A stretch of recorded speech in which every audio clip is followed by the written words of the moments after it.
An X-Wing? No. No, dude. Is that freaking R2?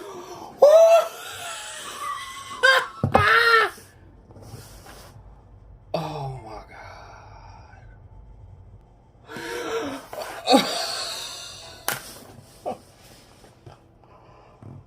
Oh.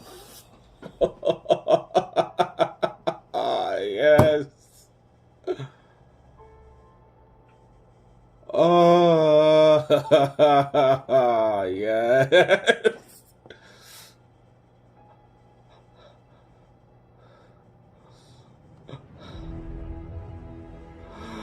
Oh, oh, oh.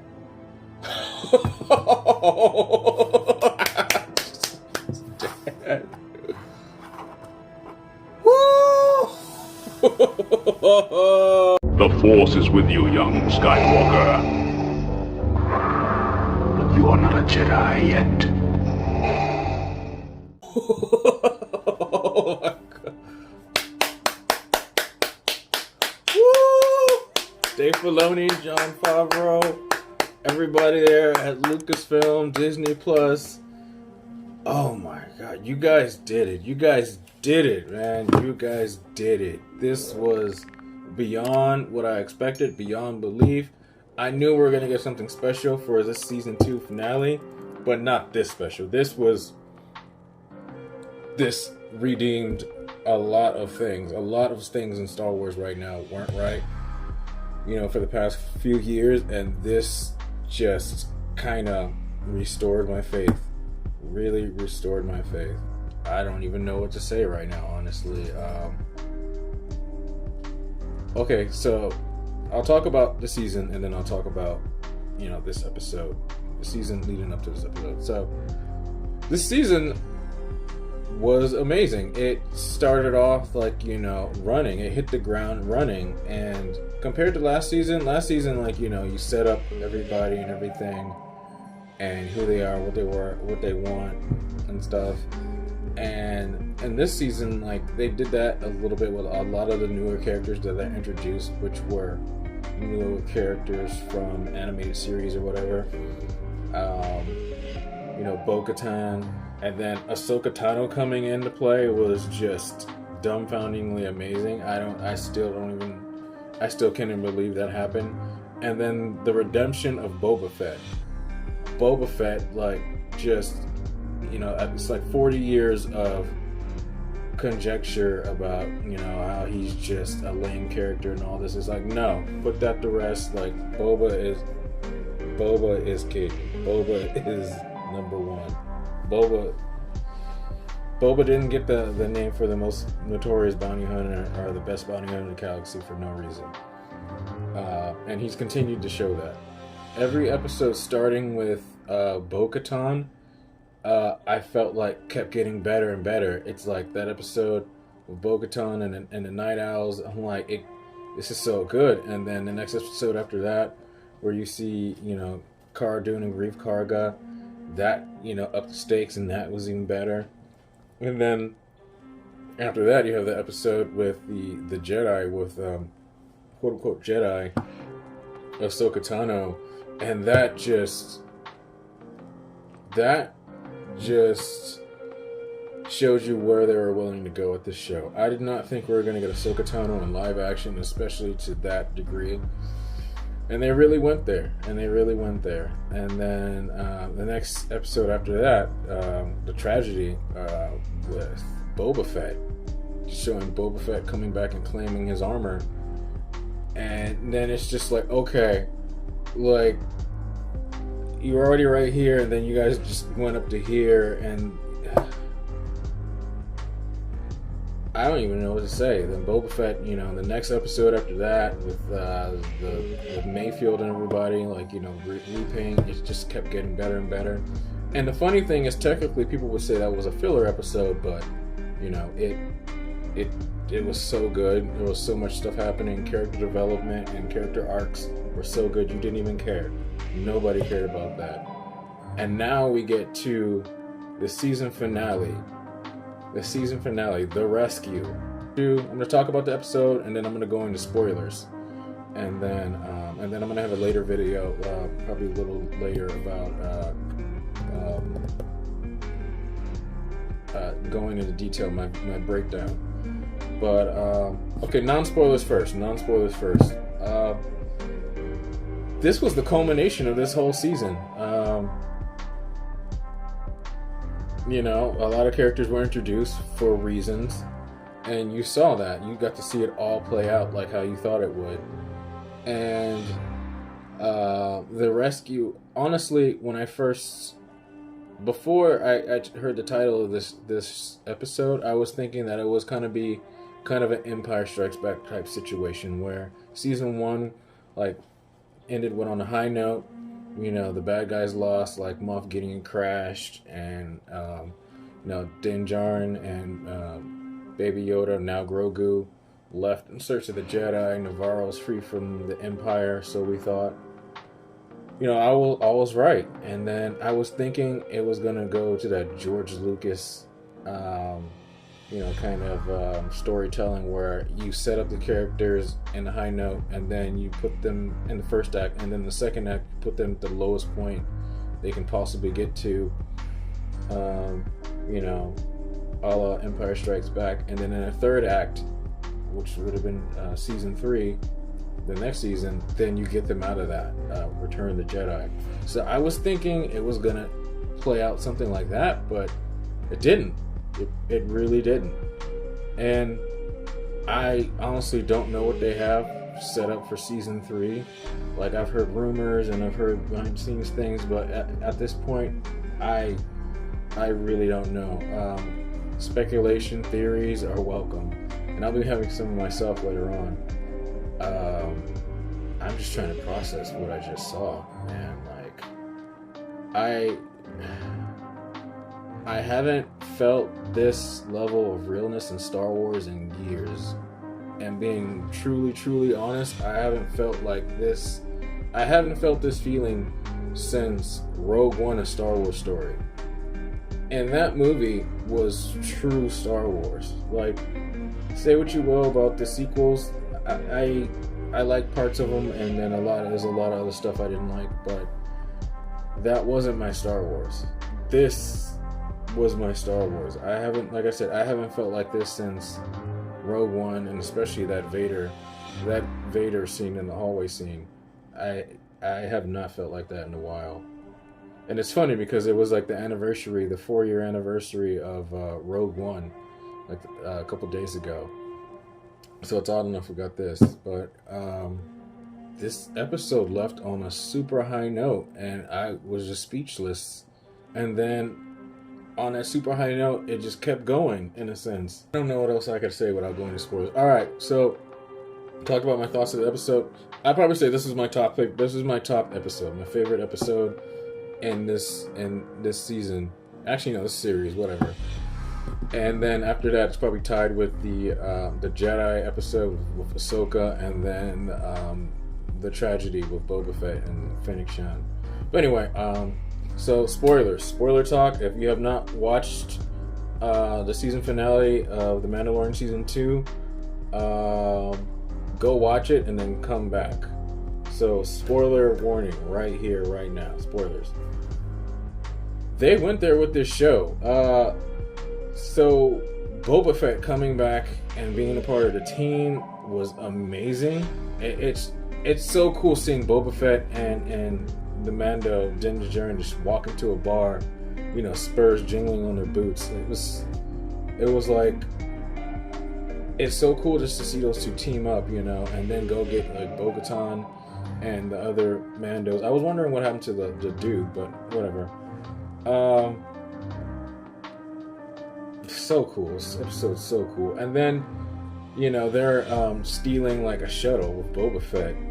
And then you see them all parked with one of the original Mandalorian ships from like the Clone Wars with the wings folded up and everything. And they're all parked. It's just like driving to like a car meeting. You see the guys with like the coolest cars and everything. It was so cool to see the Mandalorian ship parked next to parked next to Slave One and Imperial shuttle, which is really cool. And then getting on to the rest of the episode, The Dark Troopers I blew my mind. They really blew my mind. I got strong T2 vibes, especially when Din, like, tried to set one fire and it looks down, then looks back up at him. I'm just like, just put Arnold's face, like, right there. That was crazy. And then Moff Gideon. Oh, man. The one thing I will say I kind of didn't like, well, it's not a gripe on the whole episode, it's just a gripe on the character himself. I had really high hopes for Moff Gideon. I shouldn't say high hopes. I just thought of him like, a lot better. And then I really hated him as a character after this episode. It's like the things he did and he was willing to do. Like, he tried to kill Grogu twice.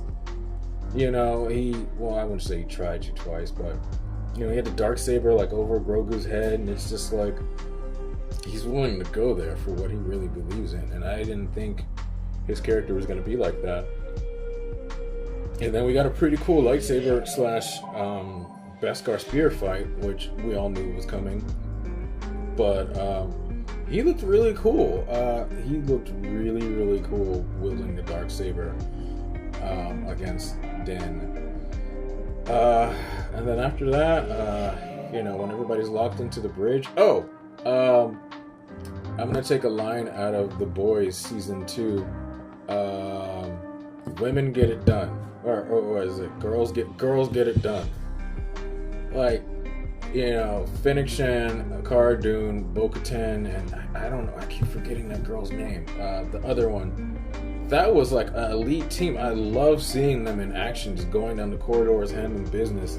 And it was cool to see everybody's like skill set, like, put on display, different ways, which was really cool as they handled all the stormtroopers like nothing. And then going up into the control room, and they're all in there. And then we see the thing I didn't think we were going to see. Well, I actually shouldn't say I didn't think we were going to see. I knew, and I had a feeling it was going to be that. We see a lone X-Wing fighter pull up and then land. And as soon as I saw that one X-Wing, I'm like, no. I mean, I knew, like, when people were talking about, like, who did Grogu call, at the Seeing Stone, I'm like, okay, it either has to be Luke Skywalker or Ahsoka Tano. That's it. No Cal Kestis, no Mace Windu, all those other theories, like, no. Like, the only Jedi or the only real Force users with extended knowledge of the Force at that time should be Luke Skywalker and Ahsoka Tano. And Luke Skywalker is actually a full-fledged Jedi Knight, dare I say even Master at this point. And Ahsoka Tano, isn't necessarily a Jedi anymore, but, she walks that path still. I was thinking it was going to be like, kind of like, well, I don't want to teach him, or I can't teach him, and then she comes back and is the one to save them all and ends up teaching him. But no, as soon as I saw that X-Wing, I knew exactly who it was, and then you can vaguely see a certain astromech droid that we all know and love in the back. And then we see a cloak walking down the hallway, and it's like the anticipation, just knowing and just being excited to see what they do with him. Then you see the lightsaber come out, and it's Luke freaking Skywalker with the one gloved hand that he lost, with the Obi-Wan Kenobi-esque lightsaber that he built in episode 6, just handling these droids, and I kid you not, just tears of joy. Like, I was speechless. Like, it was probably one of the most redeeming moments for a character I've seen in a long time, especially after what they did with Luke Skywalker and Mark Hamill in the sequels. Just from that to this, it's like, that's my Luke Skywalker. Like, that is my Luke Skywalker. That's my real Luke Skywalker. Man. And then just to see him just doing what he does, like, we've all wanted to see that. Him on full display, like, showing what he's got for years, and we finally got to see it to an extent. And then He handles all the droids, and he comes to the door, takes his hood off, and then it's Mark Hamill's face, de-aged.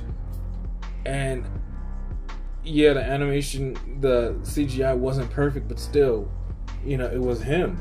It was his voice. They synthesized his voice to make him sound younger, and you already knew it was body doubles, but oh my god, they just give me what I wanted and so much more. I'm beyond overjoyed.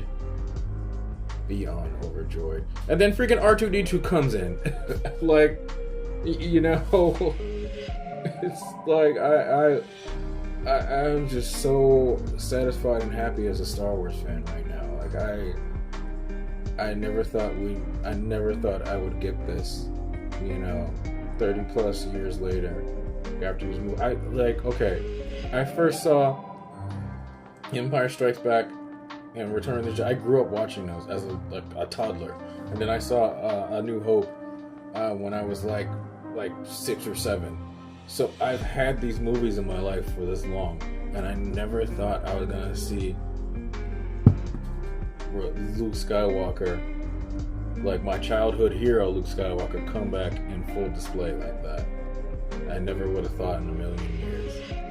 Even after Disney bought Lucasfilm, I still never thought I was gonna see that. It was just amazing. And then he takes Grogu, and oh man, that scene with Din and Grogu is holding him, and he touches the helmet, and then he's like, we've been to all this kind of. You could tell he's like, we've been through all this, and I just want to see your face. And he takes his helmet off. Character arc full circle, from like, this is the way, we don't take your helmet off. What's gonna happen if you take your helmet off? Then I can't ever put it back on. To just, him being around all these normal, or should I say laxed Mandos, and just saying, you know what, like, there's another way of life. There's another way, And that's just my little sect of like, this belief, this religion and everything. So it's cool to see that, he finally came full circle in front of everybody, like Bo-Katan, like even Moff Gideon, Cara Dune, like it was crazy. And then to see like Luke Skywalker walk off with R2 and holding Grogu, and then the episode ends, it's just, I am so satisfied. And then I always watch the end credits for this show, and just see the concept art, which there was no concept art at all. And plus, I wanted to see Mark Hamill's name on the credits, which it was, and I was so happy to see that. But there was no concept art. And then we finally come to the very end, and then we see the twin suns in Tatooine, and I'm like, whoa, wait. Yeah, that's right, Boba just dipped out. Boba left in Slave One after like the distraction. And then we see Jabba's palace, and we see like, a kind of like chunky Bib Fortuna sitting on Jabba's throne, which was weird. Like, I know in the comic books he survives, but I didn't think they'd do it. They put it in live action. And to see some of Jabba's dancers from like the special edition, like the blue girl and Ristal, the one with the crazy red hair, I'm like, wow, dude, they really went there. And they either recreated Jabba's palace, or used the void, whatever they're calling that technology, to recreate it. And then Boba just blasts dude and just gets up there, like, just sitting, just Conan the Barbarian status with Fennec Shan, and it's like, yes, Boba, take your throne, Boba, take your throne. And I'm like, has Boba just become like the leader of like the underworld? Like Boba just runs like Tatooine and everything now? I'm eternally grateful as a fan right now. And then, we just see him sitting up there just taking over. And it's just like, wow, like they really went there. Because I was thinking in my head, as soon as Luke Skywalker, like after the episode of the credits, I was like, one of the thoughts in my head, I'm like, wait a minute, if Boba had stayed, that would have been a really awkward, interaction with Luke Skywalker to have been like, hey, aren't you that dude who, chopped up my blaster, in Return of the Jedi? Like, hey, aren't you that dude who, like, wrapped me with, like, the whipcord and, kind of stole my friend in carbonite and delivered to Jabba the Hutt? Like, I thought that would have been, like, a little bit of an awkward scene, but, Boba bumped out, so it didn't really matter. But, yeah, just the thought of that happening would have been weird. But at the end, the Book of Boba Fett. The Book of Boba Fett. Like, I'm excited to see what they do next. I know they're gonna do the Mandalorian season 3, and then there were rumblings about a Boba Fett show for the longest time, but I think it's confirmed now. The Book of Boba Fett, which I think is its own separate thing that's gonna intertwine. And it's so cool because this show, especially the Mandalorian season 2, was basically the center point to just expand in all these other shows, like the dropped Ahsoka Tano show. I feel like that Star Wars Rangers show, Boba Fett, it just really was the center point for everything else that they're gonna do. With a lot of people saying the Filoniverse, a la the Marvel Cinematic Universe. So this is the starting point, I feel like. Last thoughts about all this. If they're willing to do this with, in the Mandalorian with Luke Skywalker, just imagine what they're gonna do with Obi-Wan Kenobi and Anakin Skywalker / Darth Vader in the Obi-Wan series. Like this, I feel like this was a taste. Actually, no. So Rogue One, the Darth Vader scene, that was like a small taste. Then this, and then it's going to lead up into that, which I believe is going to be unbelievable. And they already said that they're going to have like a rematch of the century. So I don't know how they're going to do that. Obi-Wan gets off Tatooine because obviously Darth Vader can't go to Tatooine. That's going to be crazy. Oh, and one last thought. I don't know if you guys felt like it, and I rewatched this scene a couple times. As soon as Luke Skywalker exits as he exits the elevator, it literally is a shot-for-shot, move-for-move choreo recreation of the hallway scene that Vader does in Rogue One. It's like father, like son, perfectly mirrored almost. And then at the very end, Vader chokes that guy and then throws him to the wall. And then this one you get Luke crushing, using force crush with the droid, and it's so powerful. And then in that scene you end with the cool stance with Vader at the hallway at the beginning, and in this you end with Luke in the hallway, in the doorway, holding his lightsaber same way at the end. So it's like George Lucas always said, poetry, and Jon Favreau and Dave Filoni totally understand that things rhyme. Oh my god, I need to get my thoughts together. I'm gonna film my breakdown after this, after I watch it a couple more times, because I'm pretty sure there's a lot of stuff I missed, even though I'm an eagle-eyed fan.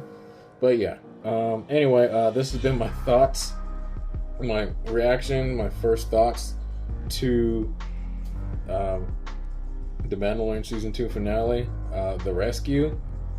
I'm overly excited as a fan right now. I'm so happy. If you like this video, please hit that like button, and don't forget to subscribe if you guys aren't already right now, and don't forget to hit that bell so you get notifications for whenever I drop my next videos. Whew. And until next time, you guys, may the Force be with you. Bye.